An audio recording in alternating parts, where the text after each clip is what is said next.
Welcome, Boris, vocalist of Letum Ascensus. Man, thank you so much for coming by. And it's been a while since you've been here. And I remember like the last session we had here, we were mastering your last EP. So thank you so much for coming back. It's been a while, but I'm happy to have you here, man.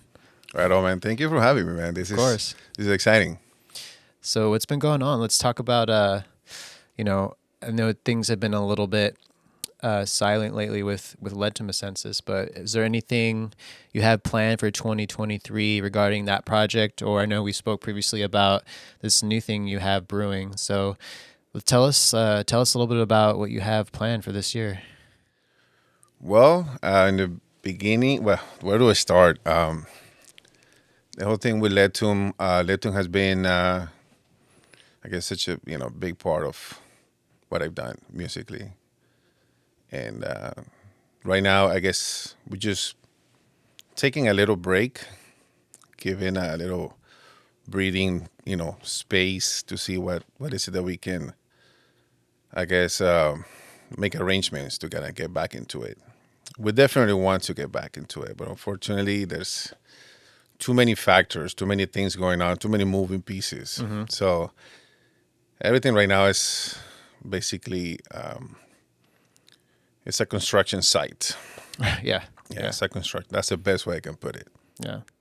So one of the things I've noticed over the many years of you being in this project, and I've noticed like I know a lot of other musicians in the metal scene have noticed this too. Like when you would play shows, you would take your time, and you would always get booked on the sickest bills, man. Like the sickest gigs. Like I know you did one with like Marduk and Assassino and Belphegor. Didn't you do one with Cannibal as well? We with me and the band, no. The early years they did open up for Cannibal. Yeah, that's like, and Nile. I meant to remember we played with Nile in Anaheim. Yeah, that's one of the things, like one of the major things I've always noticed about the project is like you always get the sickest shows, and I think that really shows a lot about how just being selective and choosing the right gigs is very important, like to represent your band, right? Would you agree with that, right? Yeah, 100%. Yeah. It's sometimes I've seen bands that they just wanna play, right? They just wanna, and sometimes the lineup doesn't make sense. We've been very lucky, but at the same time, it's just the rewards of working super hard. We never relied on the headlining band. We always took it as was just our show, and we promoted like 100%, 110%. Mm-hmm. Somebody one time, I remember it was like the fourth gig in the same day that I was just out there passing flyers. And the guy's like, dude, how do you do it? Like, how you 4 different shows in one day and you're passing. I mean, if that's what's going to take for us to, put the name out there, we're going to do it. And obviously building some solid relationships and backing it up with the performance on stage. Yeah. That's the other thing. So. Yeah, and another thing I've noticed too with your performances over the years is like you have very, very dominant, like awesome stage presence. And I think that's also extremely important, especially for metal. If you want to make an impact, not only do you need to make an impact with your sound, but you need to make an impact with how you deliver and your performance on stage and the stage presence and all that. So I think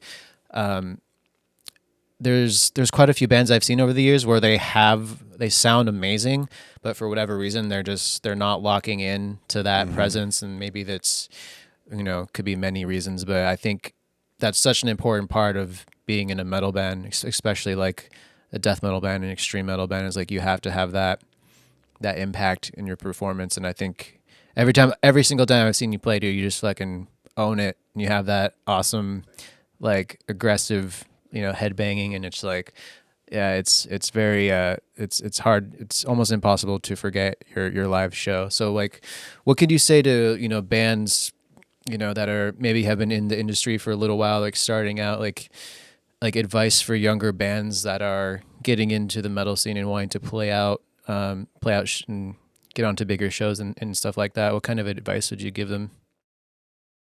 Well, first of all, try to, like I said earlier, just build good relationships. Not just with the big bands, not just with the promoters, but also with the local bands. I mean, there's nothing like. I guess I come from a school that we honestly, it could be 7, 8 bands on stage, and it looked and it sounded like it was just one band in the sense of like how united, how cohesive the people are. So I guess just build good relationships, and I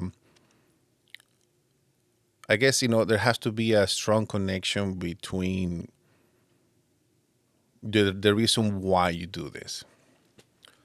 Obviously you hear about doing it for the right reason. Some people, their aspirations of making money or whatever it is. Just be genuine, all right? And don't just go to the studio or go to the show just to become one day older. That's the way I see it. Just make sure you take notes of each experience that you have out there, and you're gonna be, you're gonna appreciate each show even more because you know what it took to get you there. And bigger bands, bigger venues, promoters, they will notice that. Yeah. They will notice and they will sense it. And also your crowd, your crowd is going to connect with you. It doesn't matter if there's 100 or 10,000 or 5,000 or 5, it happens at times. But for me, as long as I have the attention from that person, from that group, that's what it's all about. Because it's just, it makes it all worth it, right? At the end of the day, it's just, you've been working so hard, you've been putting so much time and money and effort and just, burning your brain cells to come out with a good riff, a good tone, a good, and then that's your moment. That's the chance that you have to prove that you really that you have a lot of pride in what you do. Absolutely. And people, they pick that up. People, they really feel it. Yeah, I totally agree. I mean, you don't have to be deeply submerged in the music industry or in the metal scene to go to a show and realize that that band is up there for the wrong reasons, or that band, it's not in the heart what they're doing. Maybe it's more like an opportunistic thing, or whatever. It could be many reasons why people start bands and want to play shows. But I think I totally agree with you there. You could see right through those bands that aren't being genuine, like you said. So yeah, I wanted to ask you, what are some of your fondest moments and memories so far when you've played shows with Letum? Any crazy stories you could tell us about playing with some of these crazy metal acts? Well, there's been many. Some funny, some very it stuck with me for so long. I mean, till the day. And every time I think about the band and what I do and what I'm gonna keep, why keep doing it. But there's just a lot. There's been many. Playing a show, for example, the day that our roadie for many, many years passed away. When Big Rob passed away. I mean, he passed away at 2 a.m. The following day, within 24 hours, we're on stage. One of the gigs with Nile, by the way. Yeah. And that was just crazy. I was numb, brother. I was couldn't believe it. And to be honest, there was a moment on the set that I looked to my right and I thought I saw him. And I was like, shit. I looked around and saw my bass player and my drummer. Was like, wow, this is just crazy. I'm, for those that knows that work with me on stage, they know I'm pretty blind on stage, and a little bit clumsy. And Big Rob used to put a yellow tape on the on the edge of the stage for me to not fall off. He knew that. He was always looking out, right? But yeah, I think that's one time. Also, I mean, there's so many. I mean, we had the honor, honestly, to open up for so many great bands, and huge influence, for me. I don't know, I felt like a little kid when I got to meet the guys from Immolation, for example. Ross is like one of my biggest, influence, and it's just, there's so many. There's just so many. I think I also enjoy it a lot when I seen bands that they're like on the same, kind of like, I guess, quest, with us, opening up maybe the same show, and I see them like moving up, like, dude, locking up a national tour, or like, dude, that's awesome. Honestly, I genuinely feel happy for them because that tells you, there's a lot of potential. And to be honest, you never know. You might end up, I don't know, their drummer might end up playing with you, or something might happen down the road. So I think that's pretty cool. Yeah. I think that's pretty cool. Yeah.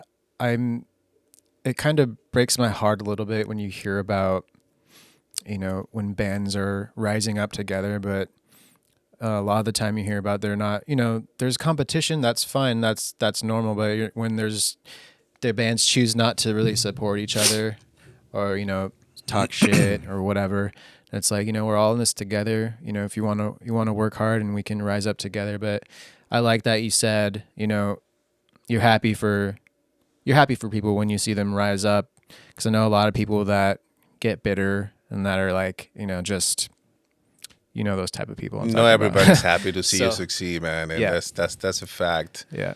I mean, if they're listening, I mean, I know there's people out there that I have like openly like helped them out. You know what I mean? Sometimes, like, yes, we're not available. You know what? Let me think. I always have that. Like when they reach out, for Letum, hey, you guys would like to play.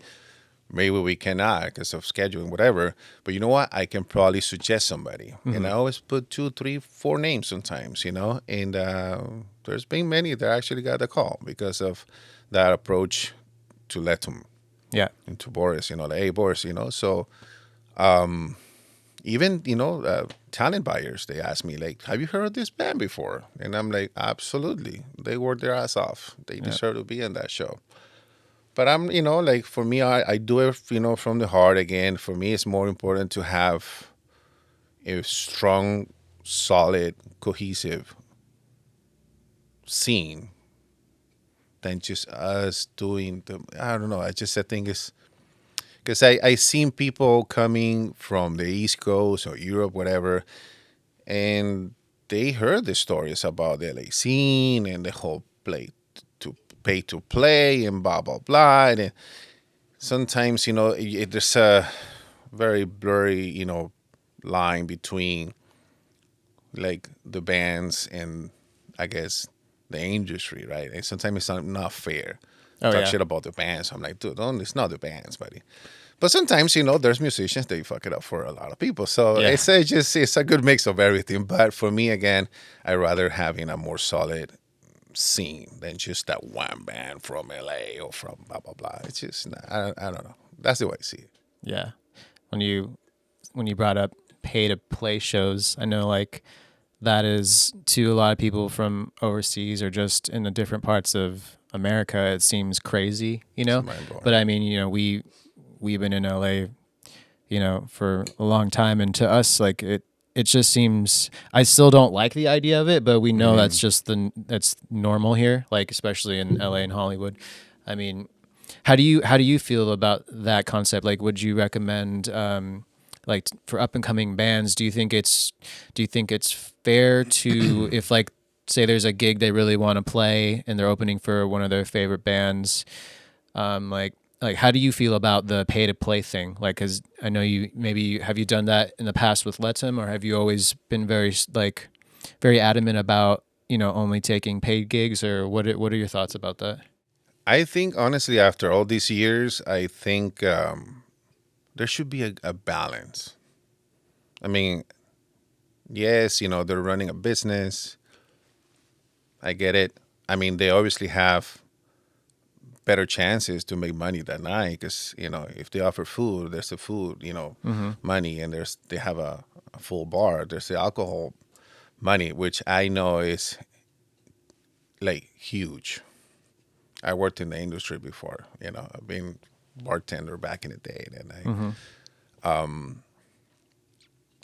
there should be a good balance, right? So, yes, you're gonna ask your openers to pre-sell, but also, like, I don't know, like if you want to really be part of the movement, from the local movement, the local scene, if you're the venue that has the capabilities, you have the space, you have the opportunity to bring this huge, national, international acts to give your local bands a chance, also make sure that it makes sense as well.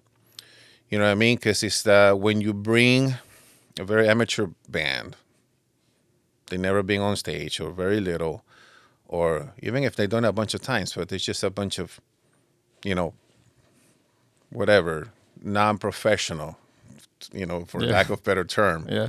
And you're gonna give them the opportunity just because they're paying. It's just it doesn't make sense for no one. Right. And then they might take that opportunity away from a band that is actually in tune with the headlining band. Not because they're fans, no, but because it's the same style. It kind of like it flows good. I don't know. Yeah, like they complement each other. And then Yeah. instead, this band that is buying onto the show is kind of messing up the vibe of Yeah. the show. Maybe they don't really deserve to Yeah. be there at that point Yeah. in their career. But I understand both. I understand both angles because it's LA venues and promoters. They need to. It's a business. They need to make money at the same time. It's like it's just this industry in general just isn't fair. It's never been fair. So it's like you just gotta do what makes sense, I guess. But I've played a few pay to play shows during my music career, but not many. Only a couple that like we really wanted to open for a certain band and ended up being a good experience. But yeah, man, I mean, I don't know. Do you think there's any like solution to that for venues in Los Angeles and Hollywood, or do you think that's just the only way like they can make it work to like create a profit? You know what I mean? Well, the other thing too is not just the venue. Then we have the added factor of the like when they have a tour package, right? So you have this massive tour package. They obviously have a guarantee to play for that night, but at the same time, I don't know. It's just it'll be very responsible for me to kind of like just come out with a, and it's crazy to say because I've been doing it for so long. It's been 23 years now in LA. I've been doing this for close to 30, but in the US, 23 years. Going in June 6th will be 23 years to be specific. But I still don't understand. Like, okay, so how can we make this work? Because you have this huge tour package. Sometimes there's no even space for a local, but maybe they can squeeze a couple locals. They give them 15 minutes for 100 fucking tickets. Mm-hmm.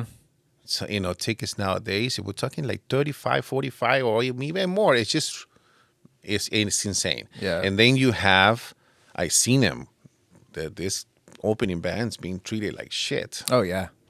It's ridiculous. Yeah, like rush them up and on stage and off stage, give them shitty sound. Like It's heartbreaking. yeah, That part right there, dude, I have a big problem with. me too. I have a big problem with. I'm like, dude, what the fuck? I mean, the sound guy, the production people treating the opening band like come on, dude. These guys are literally, I think they're paying your wage for that night. Yeah. Because all the rest of the money is going to go to the headlining band. And probably that money is coming obviously from the door in the bar or whatever.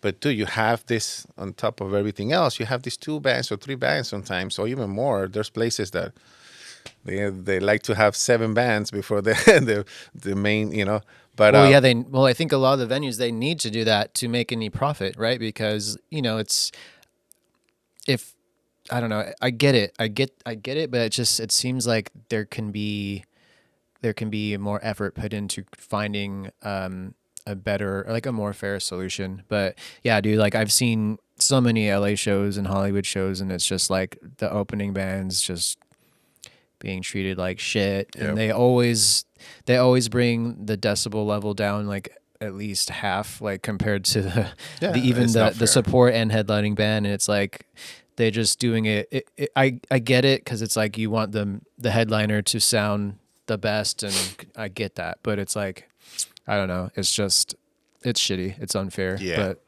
it's part of the game, I guess. Yeah. No, and then also some venues that they charge you percentage of your Oh, merchandise. I was just gonna say, fuck that. Wow. Yeah. That's like, dude, really?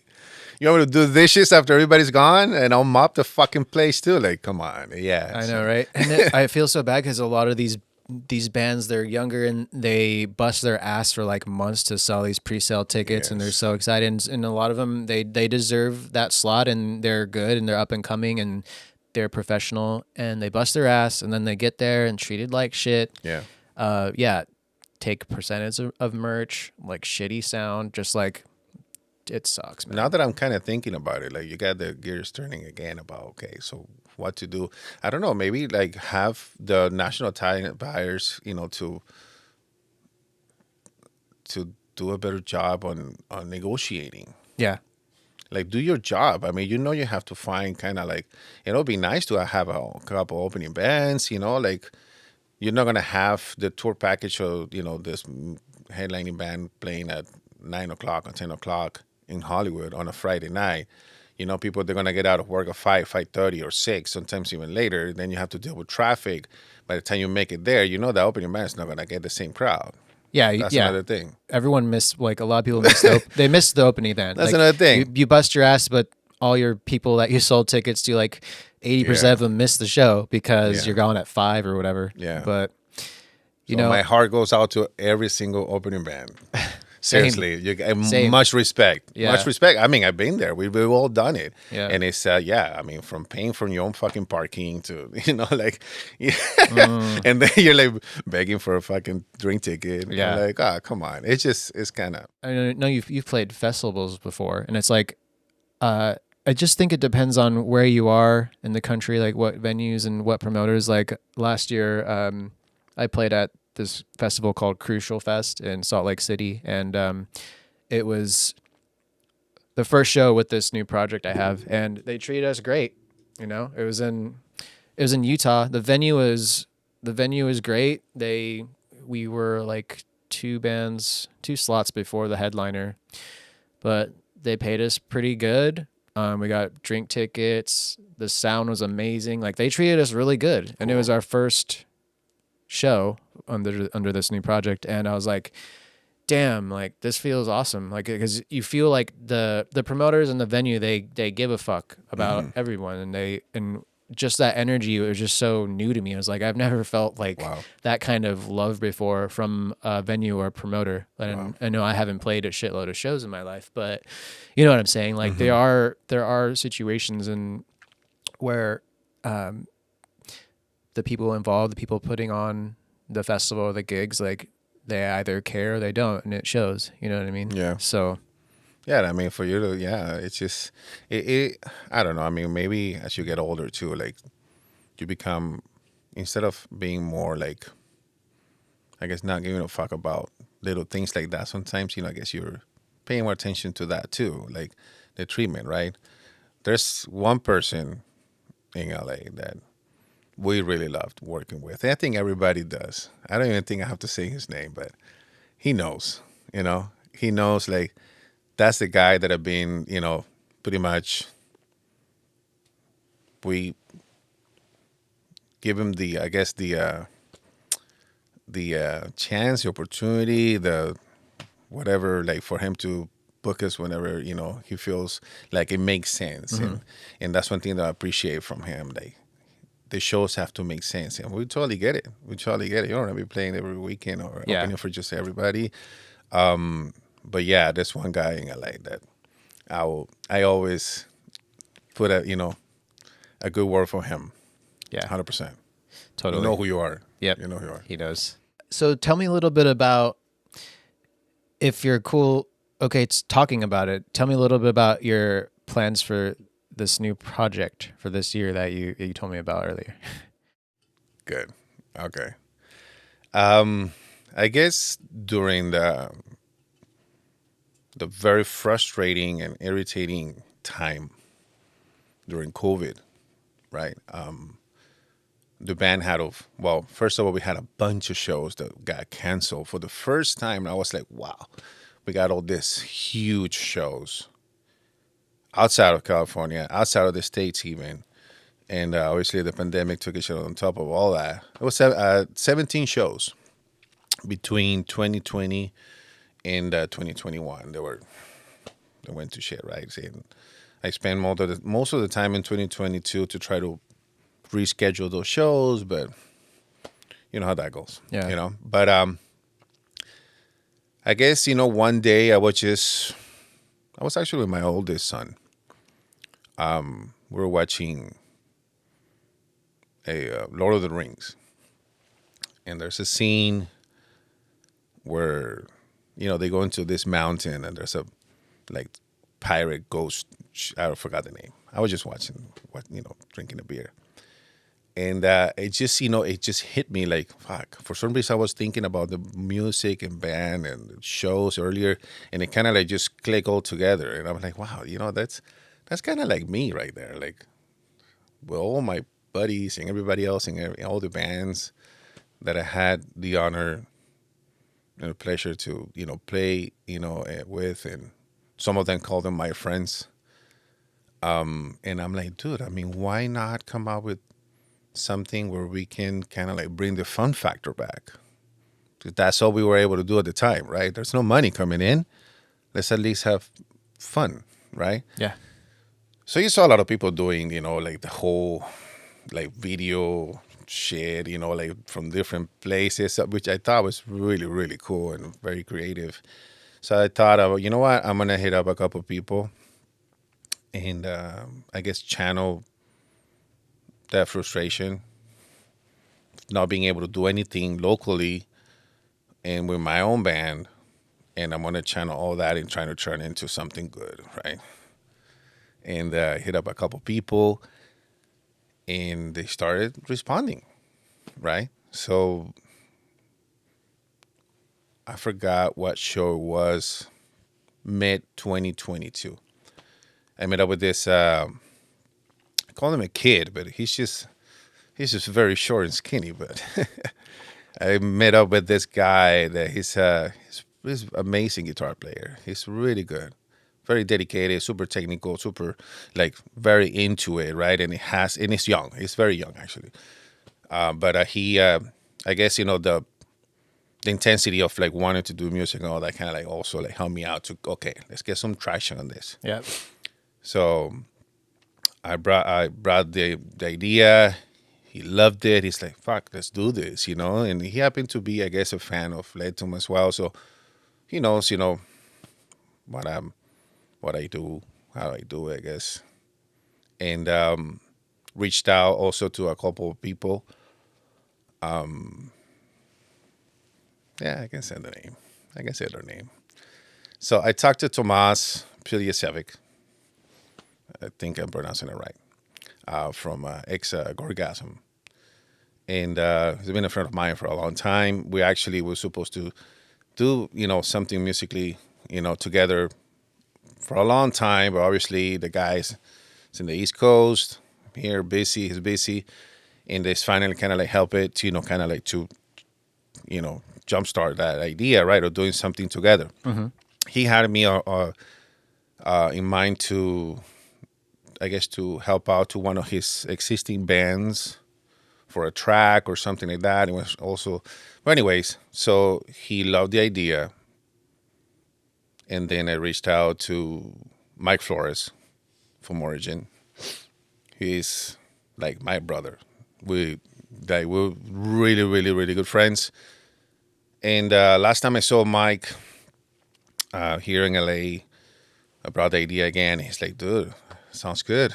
Obviously he's a very busy guy. Everybody's busy. Yeah. We're gonna try just to find the time, and the place to get it done. But there's obviously things happening already. So It's obvious that everybody wants it, right? So it's just a matter of like fine tuning the schedule. I talked to this other kid that I met here. Luckily, his name is Alec Cordero. And he's been involved also with a few projects, and what he's done, it's pretty good. He's a really good guitar player. And there's some other people, like they're still like interested on participating. They just want to, see what's the how this is going to sound like. But the fact is that we actually have one track on the works, and that's pretty exciting. We have probably maybe 90%. And yeah, just can't wait to be able to go ahead and put it out there. Hell yeah, man. Again, Nice. it's just, bringing the fun factor back. Absolutely. It's so important to, keep the passion alive with music. And I know it's like life happens and family happens and work happens, but we started music for a reason. It's a major part of our life and existing. So if we can't create, then things can get a little grim. So I'm glad to hear that you're creating something fresh, and hopefully, that you can continue with Letum as well. But it's just cool that you're getting back into the creative zone. Yes, Yeah. It's very exciting. Nice. I know it's going to help the whole, thing with Letum 100%. Letum is my baby. Letum, will be with me forever. And, yeah, it's just, it was needed, man, like for me to start getting that little itch of, like I said, being creative. And us as artists, like, it's hard to explain to somebody that hasn't lived the life, right, of an artist. Yeah. And it hasn't been on a recording studio. It hasn't been on a rehearsal spot trying to write a song and make it sound good and make it, to a point that it just, your heart kind of like stops beating how excited you get. Mm-hmm. And that's just something that is going to be with you forever. It's just, it's not a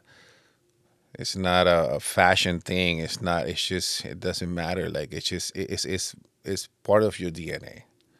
Totally. And you just have to make sure that you keep it on a place that is not just relevant, but it's like almost like priorities. Totally. Because it's part of your identity. Yeah. Going back to being genuine, that's just as genuine as you could be. You're going to have that. You can cut the hair. You can take off the piercings. But, the music's going to be in your heart and your mind forever. So Totally. So do you have an idea? Do you have an idea in your mind of like what style of metal you want to create with these new guys? Or is it like you just want to bring everyone together and see what happens? Or do you have like a very specific vision for it? It's there's going to be a lot of flamenco and that'd be sick. And disco, bringing disco back. No, it's new genre of metal. It's definitely going to be a little mariachi here now. It's going to be definitely death metal.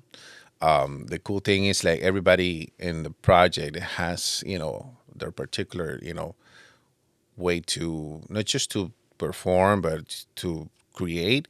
And that they're all come, from like being exposed to so many different like styles within the whole death metal movement, right?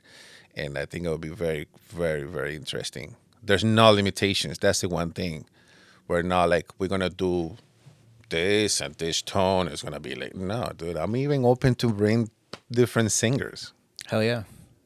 I'm like super excited about it because it's just gonna be a collaboration of like all these people, like I said, that I met throughout the years. Some of them I do them, some of my friends, and it's gonna be great, dude. Hell yeah. I think it's gonna be really good. I'm excited. I'm excited to hear the first track and just see where your vision goes with it. Yes. So yeah, thanks for sharing that. No Are you problem. so like have you been in touch with like I remember what was the last time I saw you at? What show was that? What show did I just see you at? Was it Cannibal? I think it was Cannibal. Yeah, it was Yeah. Cannibal Corpse.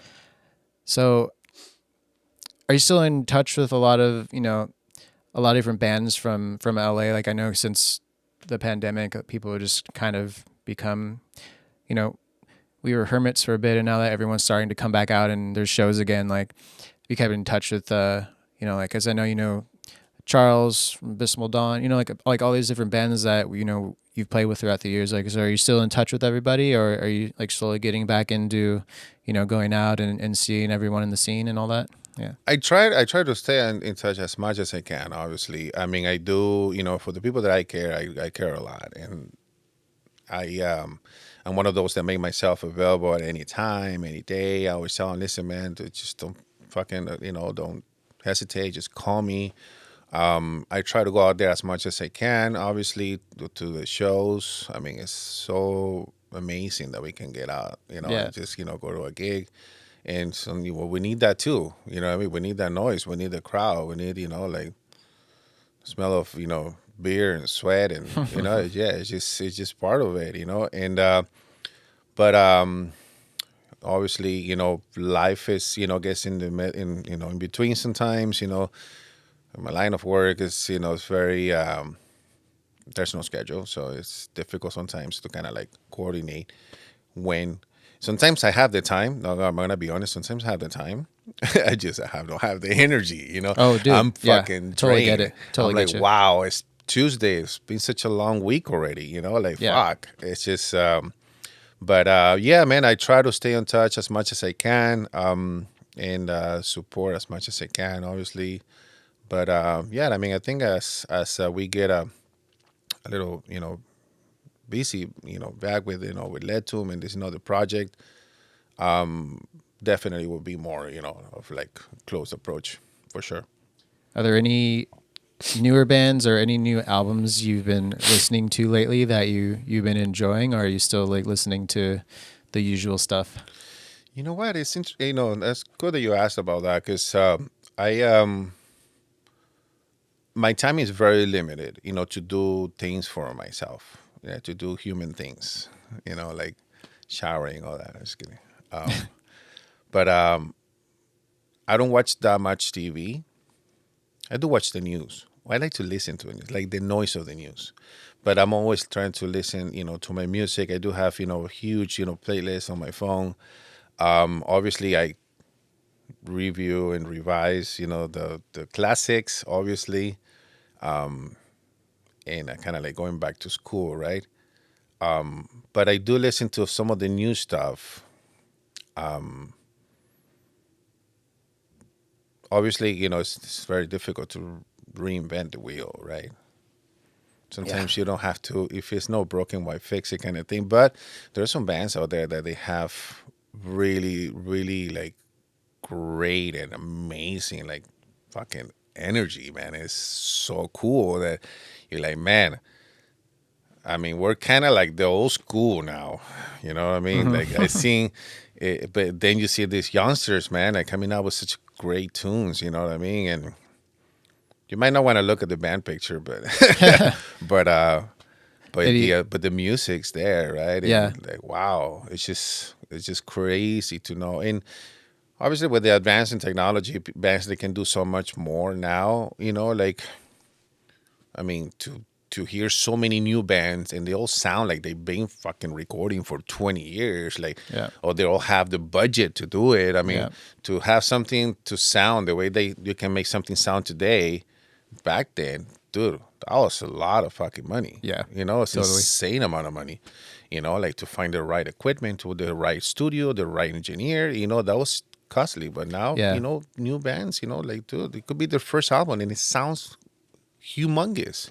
Yeah, I mean, that's what's great about, I think it's really about what's been happening with bands, that they form, but they're like all in different parts of the world, but they'll write on their own and they'll piece it together. Like, cause usually like this day and age, like pretty much every band has at least one band member that is an audio engineer or like does their music, like the production. So, bands that their members are all over the world, but they can still create an album through the internet and put it out through a label and it sounds great. I mean, I think that's awesome. At the same time, it can create a lot of bands that just take up space and like kind of get in the way of other bands that probably deserve more attention. If that makes sense.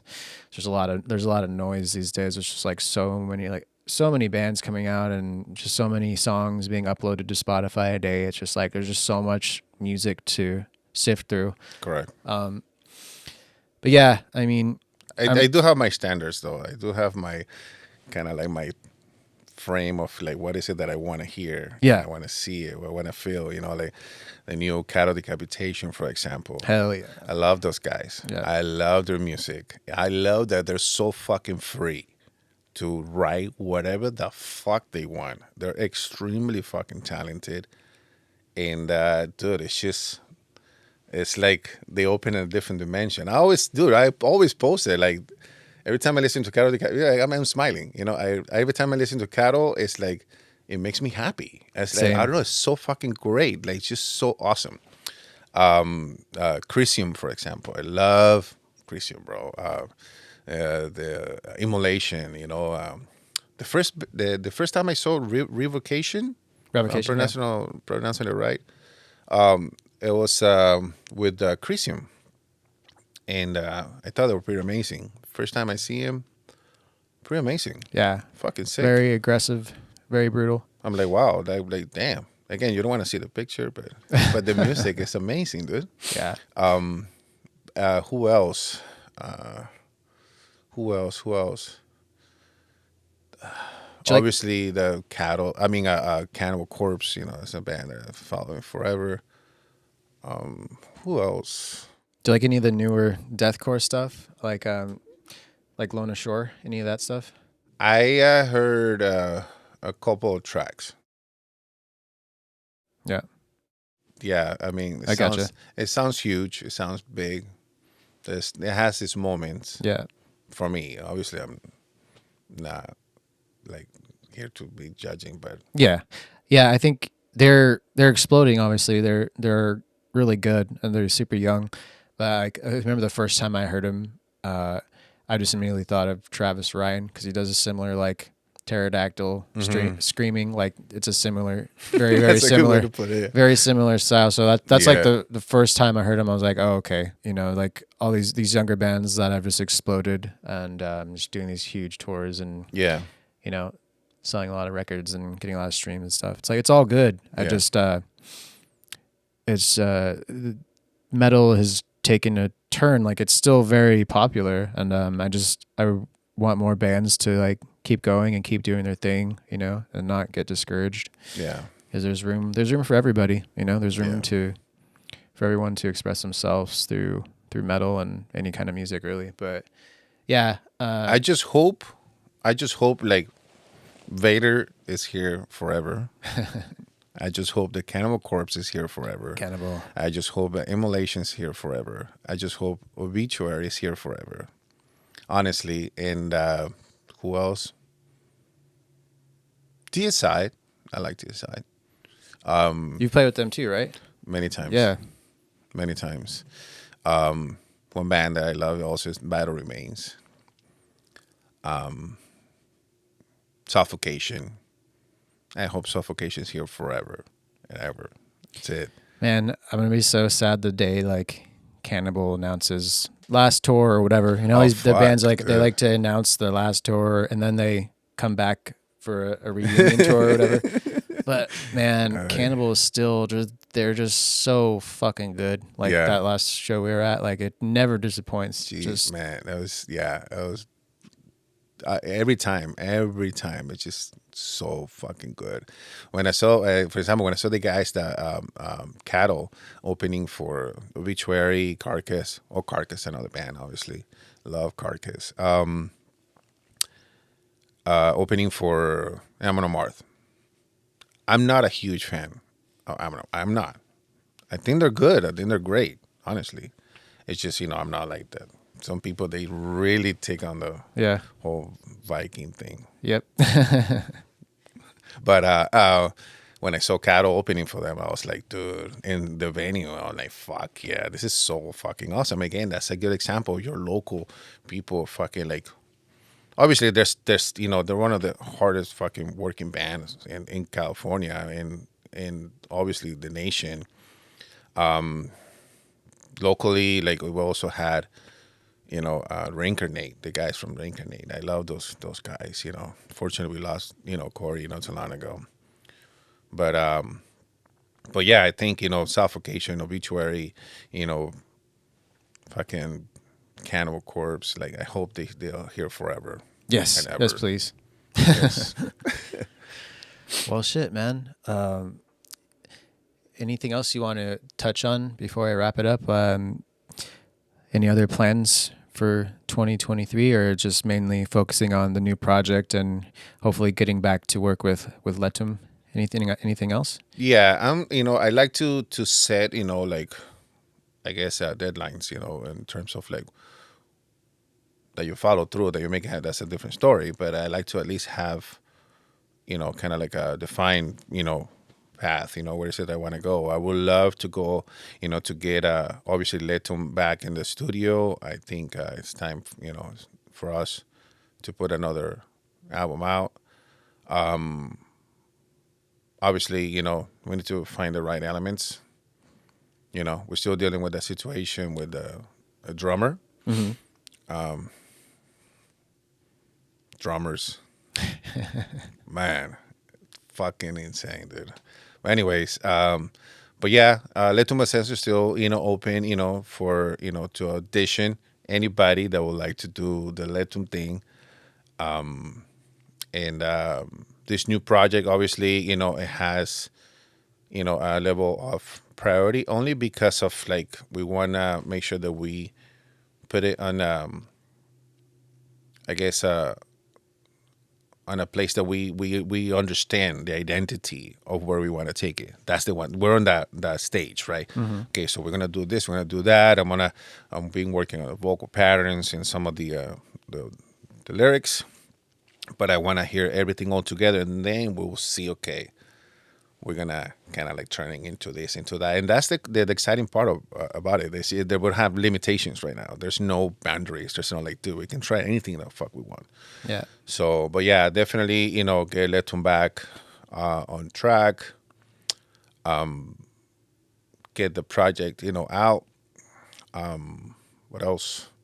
Focusing on my health, which is yeah, that's been a hard one. But yeah, man, I'm honored to be here. Honestly, I really appreciate it. You have pretty cool people like sitting on this spot. I'm like, man, I'm honored, dude. I'm happy to have you, man. Yeah, I mean, Yeah. we've been friends for a long time, and Correct. I've seen you do great things and play some killer shows. And Thank you, brother. And yeah, I've been a fan of your music for a long time. And like when we finally worked together on your last EP, I was really grateful for that and happy to do that. So I'm stoked to have you here, man. So Thank you, brother. thank you so much for coming in, and right. thanks for sharing about your future plans with your music. And yeah, I look forward to hearing the new project, and hopefully can see you book some killer shows coming up. Well, hopefully, Absolutely. like before the end of the year. Yes, sir. All right. Right on, Boris, man. Thank you so much. Thank and, you. Yeah, if anyone wants to contact Boris about any drummers that want to audition, just shoot him an email. Right on, man. Well, thank you so much for coming by. It was a pleasure to have you, and yeah, looking forward to all the new music. So, Awesome, man. Thank you. all right, cheers. Oh, man.